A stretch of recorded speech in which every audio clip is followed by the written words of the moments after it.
Hello and welcome to the latest episode of the Inside Game podcast. Before I introduce today's guest, this episode is in association with Raymond Waters at the Old Coach Inn, Castleblaney. And here's a word from Ray's Tanning and Wellness in Auchnacoy. Rays are the first on the island of Ireland to offer the Red Wave Pure Red Light Therapy Bed, a cutting-edge recovery tool now being used by top athletes worldwide. Whether it's muscle soreness, inflammation, joint stiffness, or speeding up overall recovery, Red Light Therapy is becoming a genuine game changer. So if you're training hard, coming back from a knock, or just wanting to stay injury free, call into Rays and experience the benefits for yourself. Rays Tanning and Wellness is helping athletes recover faster, perform better, and stay in the game. Hello everyone and welcome to the Inside Game podcast. I have a very special guest joining me here today. It's Seamus Banty McEnaney from Monaghan. No doubt you've heard who he is. Seamus, thanks for coming on to the podcast. Much appreciated. Yeah, good to be on it, Gary. And I wish you luck with your podcast. Yeah, you're coming from a long Appreciate that. Coming from a long lane of journalism. I hope it goes well for you. Yeah, thank you. So Seamus, look, we're of course going to talk about Monaghan, preview Monaghan v Armagh, but before we do, maybe a few other things. Your club is Carduff, intermediate champions of Monaghan in 22 and operating as a senior club now. And are you involved in the coaching or anything there, Seamus?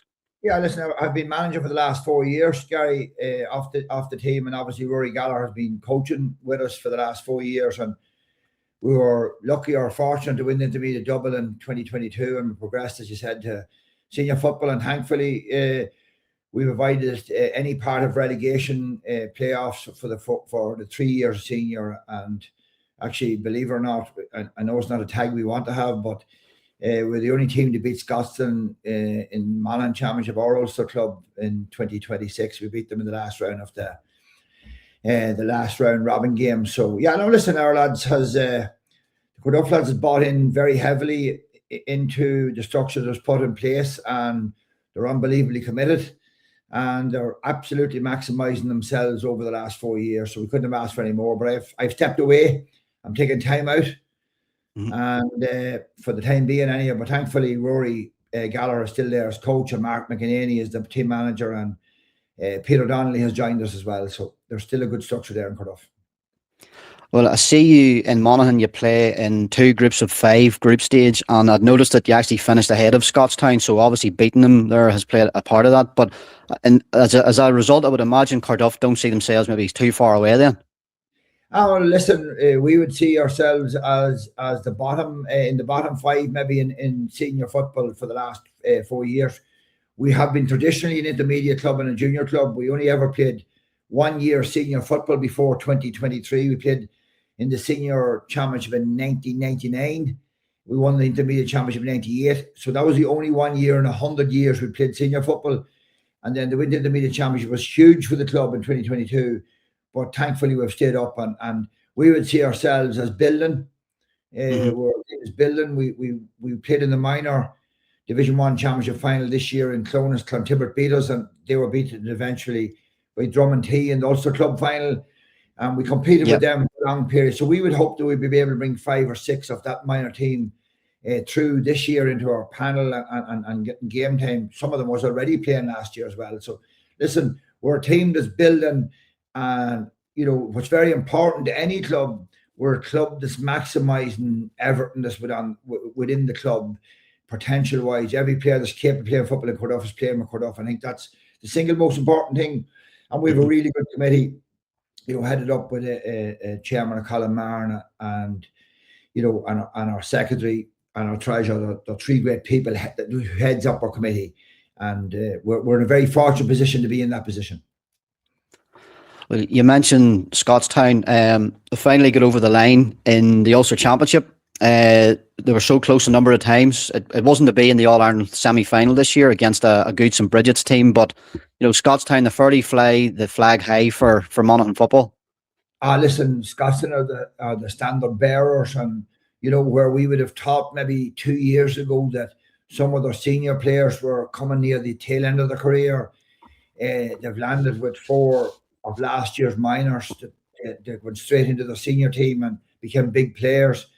And listen, in my eyes, there are probably 5 players who will play with Monaghan on the 20s this year, which is huge. So now they're coming with another raft of players, which is not easy in every other club. Like, I think Scotland maybe is after playing in the last 14 or 15 championship finals. Certainly they're after playing in 13 of the last 15 for sure. But listen, they're the team to beat. They have been the team to beat for the last 15 years, and it's up to other clubs to come up to that level, to them standards. But actually, personally, myself, I was delighted to see Scotstoun winning the Ulster Club Championship, and delighted for David McCaig. And obviously, I have a godson plays with Scotstoun, Michael McCarville, who's obviously a nephew as well. And I was delighted actually for Scotstoun. They knocked on the door. They'd won the Monaghan Championship so often that they've actually played in they've actually played in the last 3 Ulster Club semi-finals, and played in the last two of the last 3. So they've knocked on the door. It would have been detrimental to them not to win this club championship, and I was delighted from a football point of view in Monaghan they did win it. Yeah, fair play to them. So look, depending on when people listen to this, Seamus, TG4 have a documentary broadcast about Conor McManus. And look, it's no surprise that they would single him out for recognition. An all-time great forward, a Monaghan legend, stood out as a top performer when representing Ireland against Australia as well.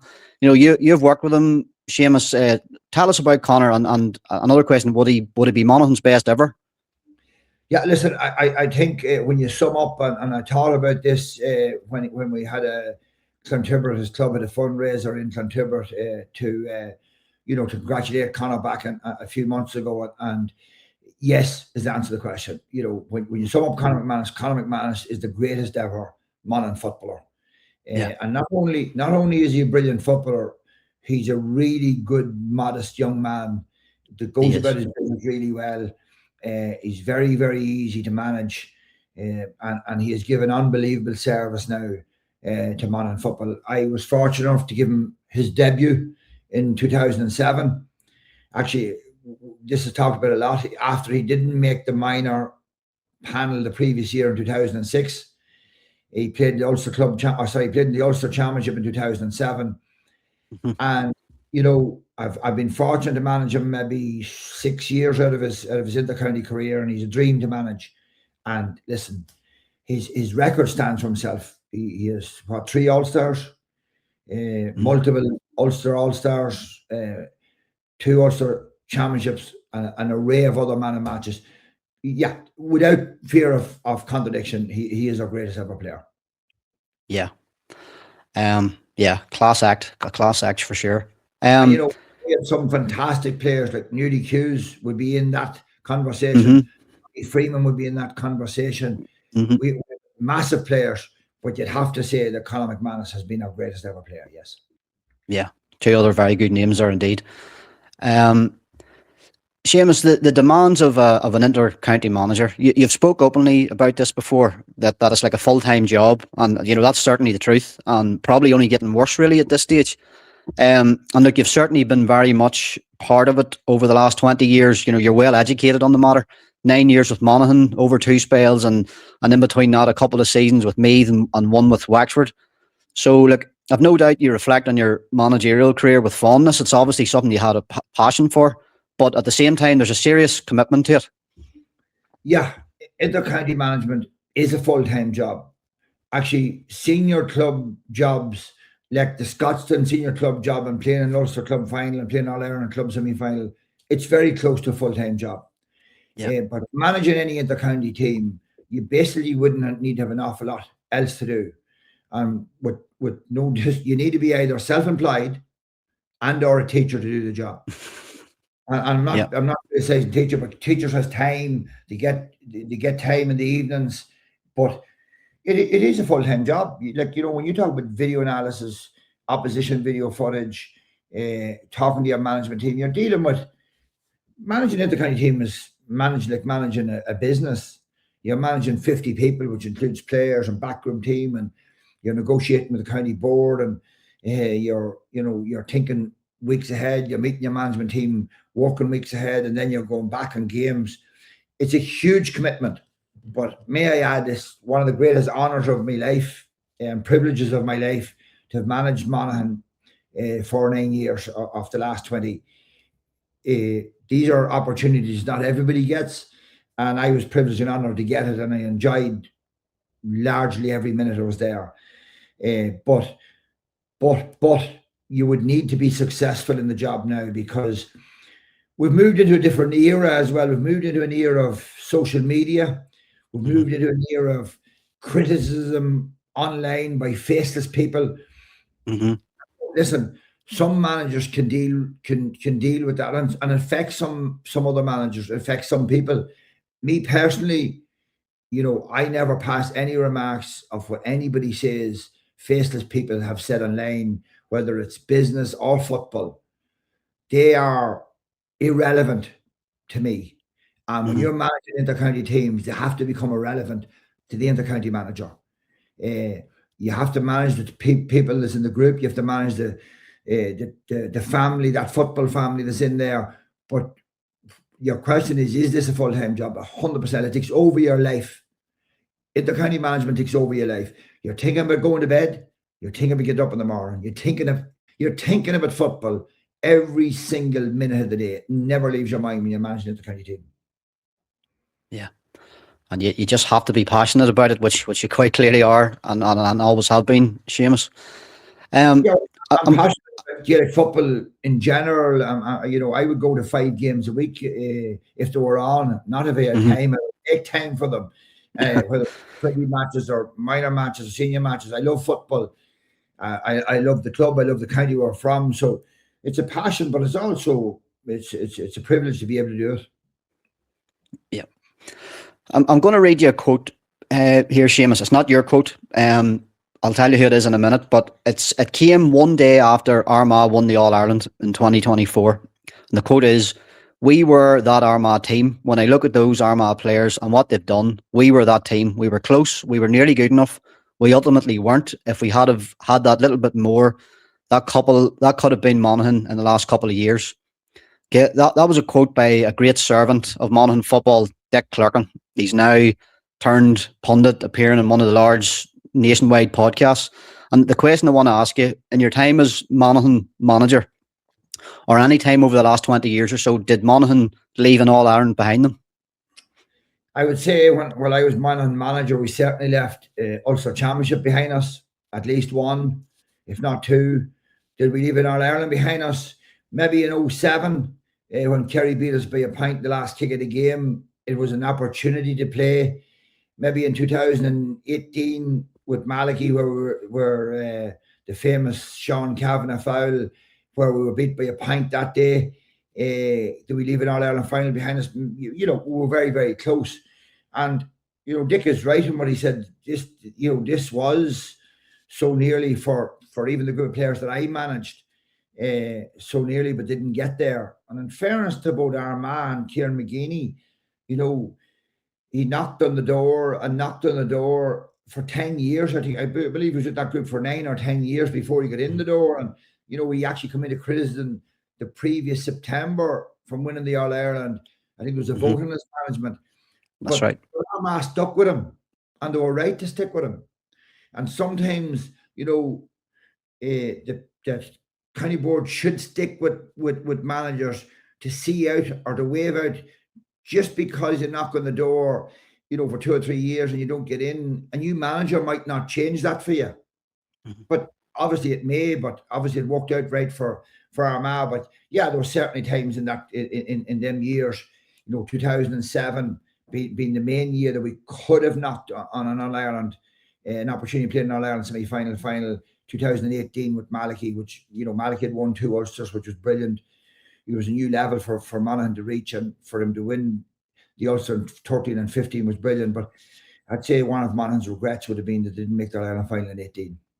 And what about 2021? You lost out narrowly to Tyrone, 1 point defeat in the Ulster final, and there was no backdoor. There was no backdoor that year. It was just straight knockout the whole way through. Was that about that? It was one of those COVID years. Listen, Tyrone has been the vein of my life. All my life. Yeah. And Kerry, basically, them first 6 years I managed Monaghan, Tyrone put Monaghan ahead of the championship. Tyrone or Kerry put Monaghan ahead of the championship 5 of those years. And to be fair, Tyrone and Kerry were the two best teams in the North. There is no argument about that. I think it's even fair to say that Tyrone was the best team of the Noughties, and I don't think there is any argument about that either. But they're brilliant teams, and maybe the best we've ever seen until maybe the Kerry teams in the 80s, and on the Dublin team, obviously, the latest Dublin team was probably one of the best teams we've ever played.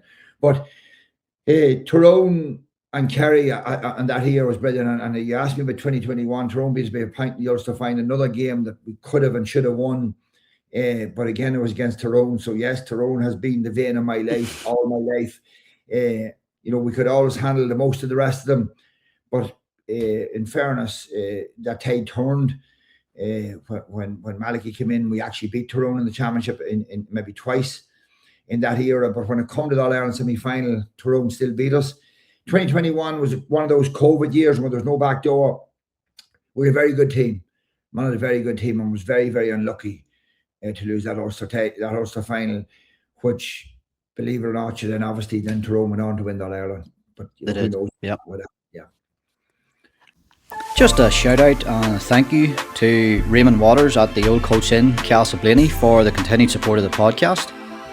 If you're ever in Castleblaney, or even if you're not, why not visit the Old Coach Inn for a fine dining experience and entertainment in their friendly bar and lounge. That's in the Old Coach Inn, Castleblaney.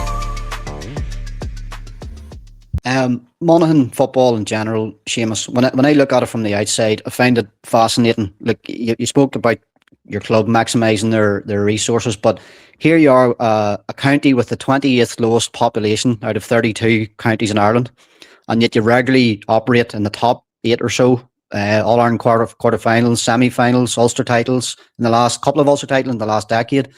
Maximising your resources, and players prepared to hang in a bit longer for the cause. So there must be some mentality in County Monaghan sort of that drives the Gaels within it to keep football at an elevated level. Yeah, I think club football is excellent in Monaghan. There's a great competitive edge to it. I think the great thing about Monaghan over the last 20 years that every inter-county player that was capable of playing for Monaghan has played for Monaghan. No different than Gabriel at the moment. He's the best available player that's there to him, albeit he's quite a few retirements the last couple of years. Malachy had them, the managers over the last 20 years. And there's a few things that's happened maybe in Monaghan. Like Monaghan's maybe only, off the top of my head, maybe only 5 managers in 20 years. I think maybe that's what it is. There's a lot of consistency there. It's well headed up, run by a good county board. And the great thing about when you're managing Monaghan, there is no obstacles in your way of being the best you can be, the best form of you can be. There's no obstacles in your way of the best facilities, of the best coaches. Whoever you bring to the table, and the county board deems that to be the best coaching team, and the best facilities available to them. And the other thing is, Monaghan players by their nature wants to play inter-county football, wants to play for Monaghan, and I think that's huge. I think that's huge. Like, and you take us for a small county, I'd say we've played the last 12 years. We've played maybe Division 1 football for maybe 10 of them, certainly 9 of them, I would think. Which is an unbelievable place for Monaghan they've stayed on year in, year out, albeit maybe on the last day of the league, and they've become brilliant at that. But you don't want to be, listen, we knocked out big dogs. We knocked out big teams on the last days of the league, like Galway, Dublin, several big teams like that, to relegate them from Monaghan to stay up. But I think, yes, the attitude of the Monaghan player and the attitude of Monaghan Gaels, we're very passionate about our football in Monaghan. And the club, I was at a meeting tonight in relation to structures and, the passion around the table and the want for Monaghan to be producing better players is unbelievable. And you're right, we feel offended if you say we box above our weight, but we believe, I think a better word for it is that Monaghan maximises the potential all the time. Yep. Almost in every competition, minor, under 20 and senior, for the last 20 years, I think they've been great to follow. I've managed them, I've been fortunate to manage them, but I've also absolutely loved supporting them because they give you everything every day. You're not wondering what Monaghan team's going to turn up. You're not wondering, what they're going to play an 8 out of 10. Almost every day they're giving you everything. Yeah, something to be admired about it. Sure. We're gonna move into the Armagh Monaghan preview here, Seamus. But before we do, we'll maybe just have a quick review of the McKenna Cup.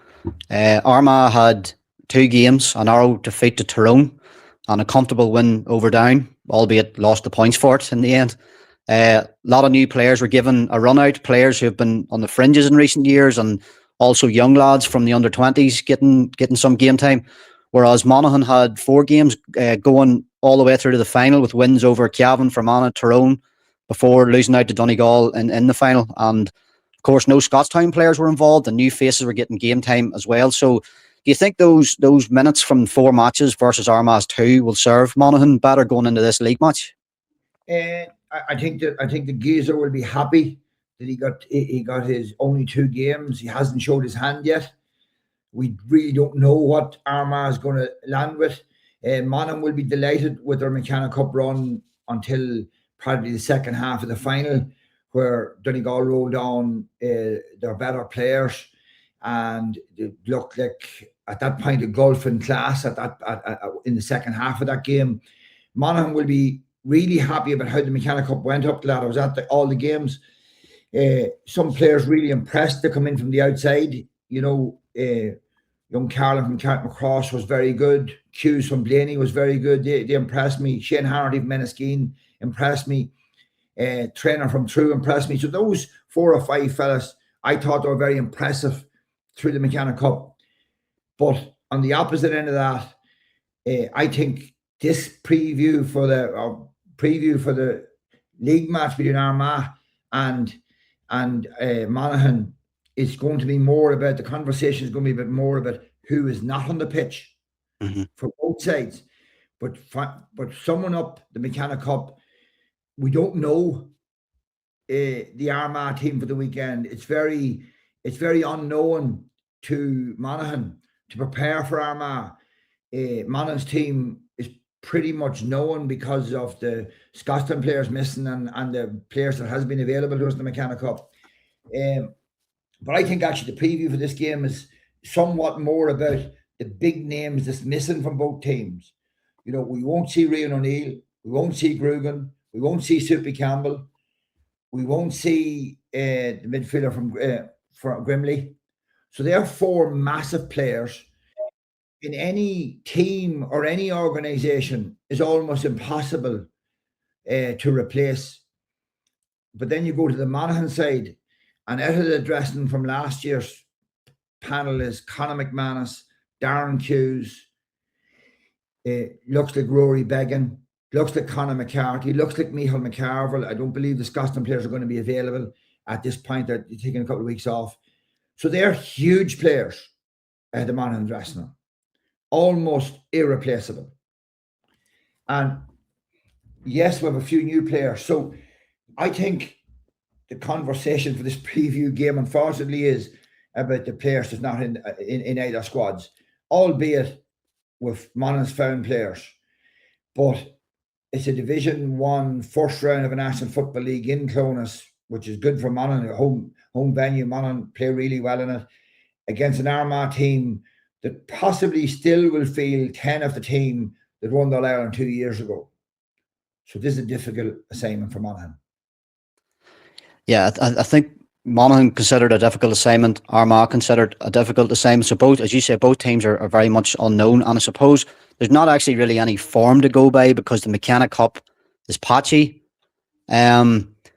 You don't believe the Scottstown players are going to play. I suppose that's probably something that a lot of Armagh fans were wondering. Maybe would they bring a few in, given that they might see this as a big opportunity for a couple of early points. But you don't think so, Seamus? I don't. They have had a long season. They have some real quality players. We have a couple of Scotland players that hasn't played county senior football yet. The likes of Max Maguire, Tommy Mallon. Them fellas are capable of playing county senior football, but they're after a long season. They're on the road a long time.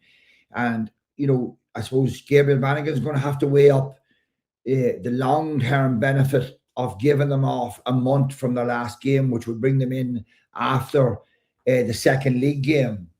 But that said, Rory Beggan's a huge player now for Monaghan. And if Rory Beggan was to be available, then I think the balance starts to favour the opposite way. But Rory Beggan, I'm led to believe that the Scotland players possibly won't be available. And if that's the case, they're a huge loss to Monaghan. Yeah. And you may have already mentioned it when we were talking about the McKenna Cup, but what young players do you think, or maybe some new faces do you think, who would be ones to look out for the coming season here? Monaghan's point of view, I think a couple of names. I think Shane Hardy was very good in the McKenna Cup. I think Darragh Traynor was very good, the fullback. Young Hughes from Blaney was very good. And Finran Carlin from Carrickmacross. They were the four that impressed me most in the McKenna Cup. They were consistently good. Carl Gallagher back in the Monaghan panel is obviously a help, albeit you would know he was out of Gaelic football for some time. He had quite a good half last weekend against Donegal, the first half, and you would miss his presence around the middle of the field in the second half. But I think those four, from Monaghan's point of view, have made an impression that will see game time in the National Football League. Yeah. From Armagh's point of view, they have a couple of players new into the panel. But I suppose the couple of players that are new in last year, like McMullen, and obviously Oisin Conaghy has been there for this couple of years. Mm-hmm. They're young, fresh players. There's also then Aaron O'Neill from Crossmaglen, isn't it, Aaron? Yeah. That's right.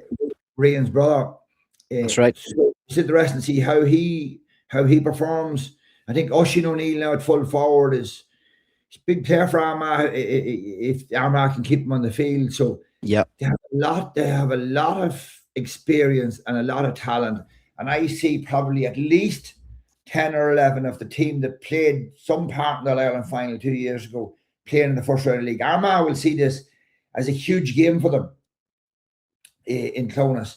They possibly may only need to win one more game to guarantee themselves in in Division 1 football in 2027. And any result for Monaghan here could have a huge say in them staying in Division 1. If Monaghan could get a point out of this, get a result out of this, they're away to Roscommon. The Roscommon missing the British players. Don't think Roscommon is going as well as they have been. So that's a game that Monaghan could target. And, if they could get a result this weekend, it would leave them in a great position of staying in Division 1 again. Well, with a bit of luck, you won't. But I think, Seamus, you're right. We don't have the team news at the time of recording. We probably could have made a much more educated guess come, say, Thursday evening here. But it is most likely about the players who aren't playing. There's a lot of big names missing from both sets of teams. So, but even at that, I'm still going to ask you for a prediction if you can muster one up. Can I put in one caveat or no caveat? Of course. Yeah. I think if Rory Beggan is playing, Monaghan has a really good chance of getting a result. And if he's not playing, I would fancy Armagh to win the game. Okay. Unfortunately. I'll ask you one last question. I'm going to call them the new rules, even though it's probably come to the point now where they're no longer new anymore. What was your take on them, Seamus, after a full season of county and club football? I think they're absolutely brilliant. I think they've reignited the GAA. I think they've reignited the supporters of the GAA. Yes, you'd love to see tweaks in it. If I was asked for one tweak, I think the 2-pointers should be kept, but only from play. Okay. I don't think the 2-pointer freeze should be allowed. Now, that's for sure. That would be detrimental to Rory Beggan from Monaghan, but would be also Rory Beggan maybe for the rest of the club teams in Monaghan, but that's not my point. I think it's not really what we're about. But 2-pointers from play, yes. I can tell you very little tweaks. I think if it was to be all duck or no dinner, in other words, they have to all stay, or we could tweak them. If there was one I would tweak, would be the 2-pointer from free kicks. I would eradicate that. Apart from that, I think we now have developed a brilliant game to watch, a brilliant game to coach and manage, and a really good game to play in. I suppose the one unfortunate thing is we've completely unleashed the Kerry beast after they've won the All-Ireland, the National League, and then the 3 club championships. Yeah, we have, but I think it's up to other teams to navigate their way to that top. No more than Dublin, when we thought that they would never be beaten, I think that too will pass. Kerry, without David Clifford, or if you found a way of snuffing out David Clifford, well, then you're a long way to beating them. I think teams made huge mistakes last year that didn't tag Paddy Clifford. He's the engine room of that team, and I think that whenever a team wipes Paddy Clifford out, they have a serious chance of beating Kerry. I don't see Kerry as unbeatable, albeit they're favourites to win the All-Ireland this year again, Yeah, I'm sure it's a belief held by most. Well, listen, Seamus, that was absolutely first class. Really pleasure talking to you. You're, as I say, you're a very well-known Gael around the whole of Ireland, and very thankful for you to come on and have a chat with me. Yeah, listen, it's always a pleasure. I talk all day and all night about Gaelic football. It's what we love. It's our passion, and you're very welcome. Delighted to be on your podcast. Brilliant. Seamus, all the best. Thank you.